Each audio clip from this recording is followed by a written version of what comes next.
욥기 9장. 욥이 대답하였다. 그것이 사실이라는 것은 나도 잘 알고 있다. 그러나 사람이 어떻게 하나님 앞에서 의롭다고 주장할 수 있겠느냐. 사람이 하나님과 논쟁을 한다고 해도 그분의 천마디 말씀에 한마디도 대답하지 못할 것이다. 하나님이 전지전능하시니 그를 거역하고 온전할 사람이 있겠느냐. 아무도 모르는 사이에 산을 옮기시며 진노하셔서 산을 뒤집어 엎기도 하신다.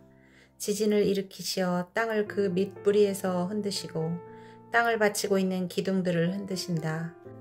해에게 명령하시어 뜨지 못하게도 하시며 별들을 가두시어 빛을 내지 못하게도 하신다. 어느 누구에게 도움을 받지도 않고 하늘을 펼치시며 바다 괴물의 등을 짓밟으신다. 북두칠성과 삼성을 만드시고 묘성과 남방의 밀실을 만드시며 우리가 측량할 수 없는 큰 일을 하시며 우리가 헤아릴 수 없는 기이한 일을 행하시는 분이시다. 하나님이 내 곁을 지나가신다 해도 볼 수 없으며 내 앞에서 걸으신다 해도 알 수 없다. 그가 가져가신다면 누가 도로 찾을 수 있으며 누가 감히 그에게 왜 그러시냐고 할 수 있겠느냐. 하나님이 진노를 풀지 아니하시면 라합을 돕는 무리도 무릎을 꿇는데 내가 어찌 감히 그분에게 한마디라도 대답할 수 있겠으며 내가 무슨 말로 말대꾸를 할 수 있겠느냐. 비록 내가 옳다 해도 감히 아무 대답도 할 수 없다. 다만 나로서 할 수 있는 일은 나를 심판하실 그분께 은총을 비는 것뿐이다. 비록 그분께서 내가 말하는 것을 허락하신다 해도 내가 부르짖는 소리를 귀 기울여 들으실까? 그분께서 머리떨 한 오라기만한 하찮은 일로도 나를 이렇게 짓눌러 부수시고 나도 모를 이유로 나에게 많은 상처를 입히시는데 숨 돌릴 틈도 주시지 않고 쓰라림만 안겨주시는데 그분께서 내 간구를 들어주실까? 강한 쪽이 그분이신데 힘으로 겨룬다고 한들 어떻게 이기겠으며 재판에 붙인다고 한들 누가 그분을 재판정으로 불러올 수 있겠느냐.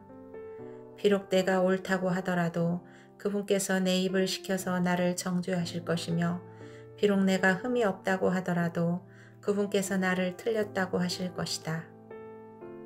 비록 내가 흠이 없다고 하더라도 나도 나 자신을 잘 모르겠고 다만 산다는 것이 싫을 뿐이다. 나에게는 모든 것이 한 가지로만 여겨진다. 그러므로 나는 그분께서는 흠이 없는 사람이나 악한 사람이나 다 한 가지로 심판하신다 하고 말할 수밖에 없다. 갑작스러운 재앙으로 다들 죽게 되었을 때에도 죄 없는 자마다 재앙을 받는 것을 보시고 비웃으실 것이다. 세상이 악한 권세자의 손에 넘어가도 주님께서 재판관의 눈을 가려서 제대로 판결하지 못하게 하신다. 그렇지 않다고 하면 그렇게 하는 이가 누구란 말이냐. 내 일생이 달리는 경주자보다 더 빨리 지나가므로 좋은 세월을 누릴 겨를이 없습니다.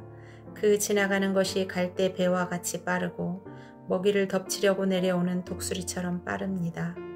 온갖 불평도 잊어버리고 슬픈 얼굴빛을 고쳐서 애써 명랑하게 보이려고 해도 내가 겪는 이 모든 고통이 다만 두렵기만 합니다. 그러나 주님께서 나를 죄 없다고 여기지 않으실 것임을 압니다. 주님께서 나를 정죄하신다면 내가 무엇 때문에 이렇게 애써서 헛된 수고를 해야 합니까? 비록 내가 비누로 몸을 씻고 잿물로 손을 깨끗이 닦아도 주님께서 나를 다시 시궁창에 쳐넣으시니 내 오신들 나를 좋아하겠습니까? 하나님이 나와 같은 사람이기만 하여도 내가 그분께 말을 할 수 있으련만 함께 법정에 서서 이 논쟁을 끝낼 수 있으련만 우리 둘 사이를 중재할 사람이 없고 하나님과 나 사이를 판결해 줄 이가 없구나. 내게 소원이 있다면 내가 더 두려워 떨지 않도록 하나님이 채찍을 거두시는 것. 그렇게 되면 나는 두려움 없이 말하겠다. 그러나 나 스스로는 그럴 수가 없는 줄을 알고 있다. 욥기 10장. 산다는 것이 이렇게 괴로우니 나는 이제 원통함을 참지 않고 다 털어놓고 내 영혼의 괴로움을 다 말하겠다. 내가 하나님께 아뢰겠다. 나를 죄인 취급하지 마십시오.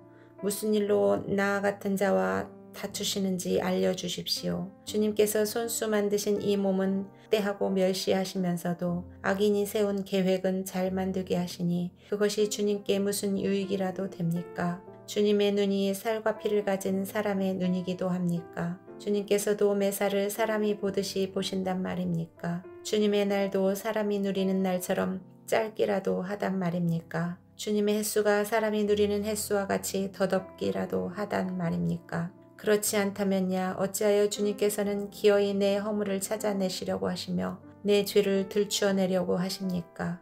내게 죄가 없다는 것과 주님의 손에서 나를 빼낼 사람이 없다는 것은 주님께서도 아시지 않습니까? 주님께서 손수 나를 빚으시고 지으셨는데 어찌하여 이제 와서 나에게 등을 돌리시고 나를 멸망시키려고 하십니까? 주님께서는 진흙을 빚듯이 몸소 이 몸을 지으셨음을 기억해 주십시오. 어찌하여 주님께서는 나를 티끌로 되돌아가게 하십니까? 주님께서 내 아버지에게 힘을 주셔서 나를 낳게 하시고 어머니가 나를 품에 안고 젖을 물리게 하셨습니다. 주님께서 살과 가죽으로 나를 입히시며 뼈와 근육을 엮어서 내 몸을 만드셨습니다. 주님께서 나에게 생명과 사랑을 주시고 나를 돌보셔서 내 숨결까지 지켜주셨습니다. 그러나 지금 생각해보니 주님께서는 늘 나를 해치실 생각을 몰래 품고 계셨습니다. 주님께서는 내가 죄를 짓나 안 짓나 지켜보고 계셨으며 내가 죄를 짓기라도 하면 용서하지 않으실 작정을 하고 계셨습니다. 내가 죄를 짓기만 하면 주님께서는 가차없이 내게 고통을 주시지만 내가 올바른 일을 한다고 해서 주님께서 나를 믿어주시지는 않으셨습니다. 그러니 나는 수치를 가득 덮어쓰고서 고통을 몸으로 겪고 있습니다. 내 일이 잘 되기라도 하면 주님께서는 사나운 사자처럼 나를 덮치시고 기적을 일으키면서까지 내게 상처를 주려고 하셨습니다. 주님께서는 번갈아서 내게 불리한 증인들을 세우시며 내게 노여움을 키우시고 나를 공격할 계획을 세우셨습니다. 주님께서 나를 이렇게 할 것이라면 왜 나를 모태에서 살아나오게 하셨습니까? 차라리 모태에서 죽어서 사람들의 눈에 띄지나 않았더라면 좋지 않았겠습니까? 생기지도 않은 사람처럼 모태에서 곧바로 무덤으로 내려갔더라면 좋았을 것입니다. 내가 살 날도 이제 얼마 남지 않았습니다. 나를 좀 혼자 있게 내버려 두십시오. 내게 남은 이 기간만이라도 내가 잠시라도 쉴 수 있게 해주십시오. 어둡고 캄캄한 땅으로 내려가면 다시는 돌아오지 못합니다. 그리로 가기 전에 잠시 쉬게 해주십시오. 그 땅은 흑암처럼 캄캄하고 죽음의 그늘이 드리워져서 아무런 질서도 없고 빛이 있다 해도 흑암과 같을 뿐입니다. 욥기 11장. 나아맛 사람 소발이 욥에게 대답하였다.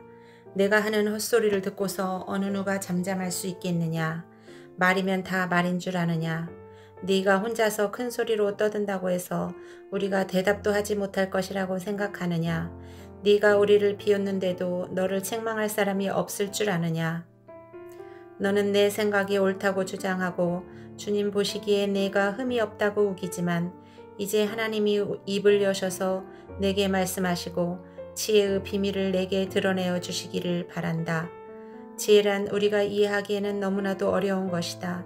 너는 하나님이 내게 내리시는 벌이 내 죄보다 가볍다는 것을 알아야 한다. 내가 하나님의 깊은 뜻을 다 알아낼 수 있느냐? 전능하신 분의 무한하심을 다 측량할 수 있느냐? 하늘보다 높으니 내가 어찌 미칠 수 있으며 수월보다 깊으니 내가 어찌 알 수 있겠느냐? 그 길이는 땅끝까지의 길이보다 길고 그 넓이는 바다보다 넓다. 하나님이 두루 지나다니시며 죄인마다 쇠고랑을 채우고 재판을 여시면 누가 감히 막을 수 있겠느냐? 하나님은 어떤 사람이 잘못하는지를 분명히 아시고 악을 보시면 곧바로 분간하신다. 미련한 사람이 똑똑해지기를 바라느니 차라리 들나귀가 사람 낳기를 기다려라. 내가 마음을 바르게 먹고 내 팔을 그분 쪽으로 들고 기도하며 악에서 손을 떼고 내 집안에 불의가 깃들지 못하게 하면 너도 아무 부끄러움 없이 얼굴을 들 수 있다. 내 마음이 편안해져서 두려움이 없어질 것이다. 괴로운 일을 다 잊게 되고 그것을 마치 지나간 일처럼 회상하게 될 것이다. 내 생활이 한낮보다 더 환해지고 그 어둠은 아침같이 밝아질 것이며 이제 내게 희망이 생기고 너는 확신마저 가지게 될 것이다. 사방을 둘러보아도 걱정할 것이 없어서 안심하고 자리에 누울 수 있게 될 것이다.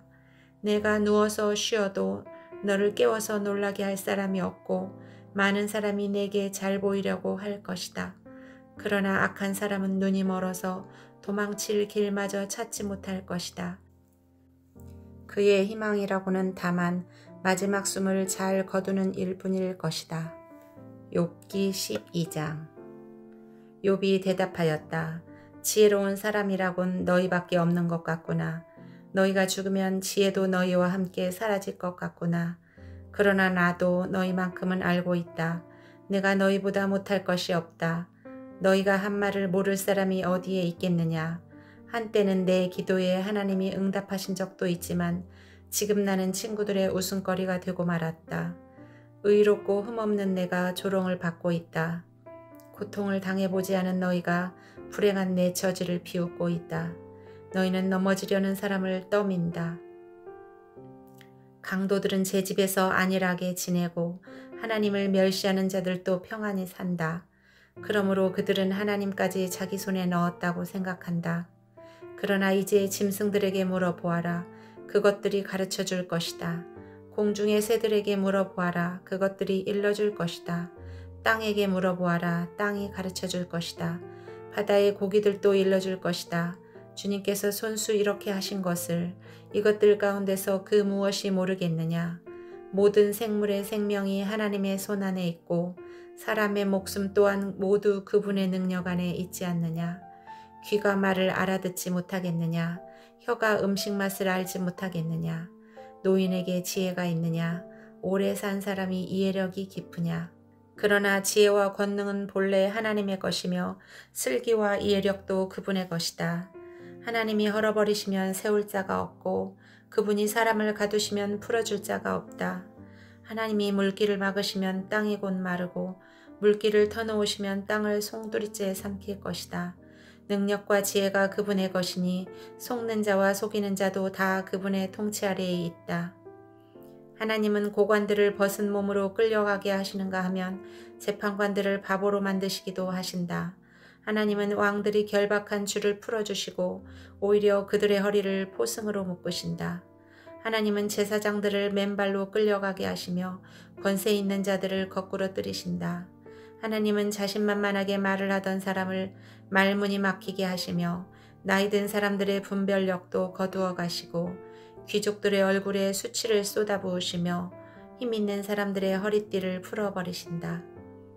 하나님은 어둠 가운데서도 은밀한 것들을 드러내시며 죽음의 그늘조차도 대낮처럼 밝히신다. 하나님은 민족들을 강하게도 하시고 망하게도 하시고 뻗어나게도 하시고 흩어버리기도 하신다. 하나님은 이 땅 백성의 지도자들을 어리 빠지게 하셔서 길없는 거친 들에서 방황하게 하신다. 하나님은 그들을 한 가닥 빛도 없는 어둠 속에서 더듬게도 하시며 술 취하는 사람처럼 비틀거리게도 하신다.